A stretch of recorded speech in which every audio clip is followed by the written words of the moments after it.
ولش کن.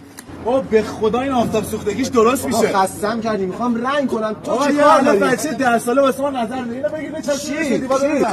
بلم کنی. بلم کنی. نه آقا من میخوام دوستان خودتون نگاه کنید. این مسئول رفع آفتاب سوختگیه. چند تا اسپری بهش میزنی، یه مشمع میذاری روش، میذاری یه ربع بمونه. بذار اینا چسبش بزنم حالا.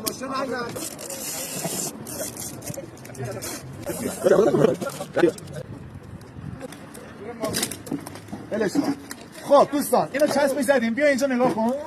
این تمام اون آفتاب سوختگی هستش. ببینید عین چی تمام آفتاب سوختگی برداشته شد.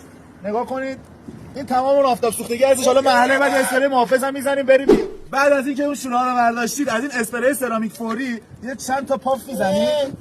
یه چند تا پاف هم رو خود ماشین میزنید. خودتون مشاهده کنید قبل و بعد کار رو.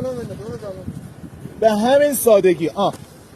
حداقل براقی این کار 3 سال هستش. اگه میخوای این محصول رو تهیه کنی کلمه سوختگی رو زیر همین پست کامنتش کن.